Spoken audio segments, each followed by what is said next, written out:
et tu sais qu'au bout de cette terre, oui, on s'aime. Des milliers de joie comme pousse ici la haine. On m'avait dit, petit gars, là-bas on t'enlève tes chaînes. On te donne une vie sans te jeter dans l'arène. Comme ici, tout petit après 9 mois à peine. Tu plonges dans une vie où tu perds l'italienne. Genre sans hésiter, j'ai sauté dans la mer. Loin de ce vaisseau et on croise de terre là-bas trop. De lumière et de fermer les yeux. Rien que les odeurs remplissaient tous mes voeux. On a tout pris, this way. On a tout pris,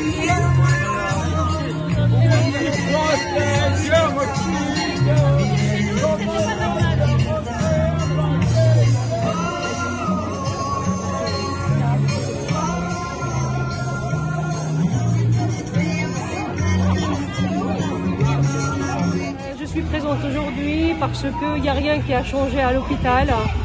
Malheureusement, les dysfonctionnements de ces dernières années de l'hôpital ont été mis en exergue par la crise du coronavirus. Et on croyait que c'était une occasion pour que ça change, une occasion pour que les gens prennent conscience que l'hôpital croule. Mais en fin de compte, il n'y a rien qui a changé. Il n'y a rien qui a changé. Les décisions du gouvernement, ce n'est pas les quelques broutilles, ce n'est pas les quelques mesurettes qui ont été prises, qui vont changer quoi que ce soit à l'hôpital. Ce n'est pas les 183 € là qu'on nous a donnés qui vont changer notre quotidien. Notre quotidien n'a pas changé, la charge de travail est toujours la même, la pression est toujours la même et la fatigue est toujours la même. On est 9 mois après le début d'une pandémie et on a l'impression que c'est comme si on était à nouveau au tout début sans que rien ne soit préparé, anticipé. Et donc c'est vrai de manière générale, mais encore plus à l'hôpital public où il n'y a pas plus de lits de réanimation, où il y a plus de soignants qui quittent aujourd'hui le métier parce que elles et ils n'en peuvent plus. Et donc ça, c'est pas le Covid qui a produit ça, c'est l'incompétence et l'incurie du gouvernement. Et alors, justement, ces mesures qui ont été annoncées hier soir par le président de la République, ces mesures de couvre-feu, est-ce que vous pensez que ce sont de bonnes mesures ou... Ben, ça interroge d'abord parce que il n'y a eu aucune annonce sur la santé quand même.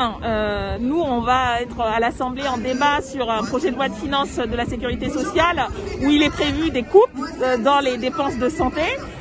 Donc c'est quand même assez problématique. Donc on voit bien que tout ce qui concerne en fait le travail, c'est-à-dire le fait que les gens aillent travailler, qu'ils soient sur leur lieu d'études, de formation, c'est complètement laissé sans plus de contrôle ou plus de protection, mais tout ce qui concerne les libertés et les loisirs est restreint. Et donc on a malheureusement la continuité d'une politique de gribouille dont personne ne comprend la cohérence, et c'est problématique parce que du coup ça met en cause la légitimité en fait, et les gens ils se protègent comme ils peuvent, comme elles peuvent, d'abord en payant de leur poche parce que les masques ne sont toujours pas gratuits et c'est quand même un problème, c'est la première outil de protection, et puis chacun se débrouille, mais on a un gouvernement qui est très décrédibilisé et c'est problématique parce que du coup la parole politique, la parole scientifique est décrédibilisée dans un moment où il faudrait plus de confiance pour qu'on se protège vraiment tous et toutes. Les politiques, l'Assemblée nationale est au courant. Rien n'est fait. Rien n'est fait. On n'en peut plus.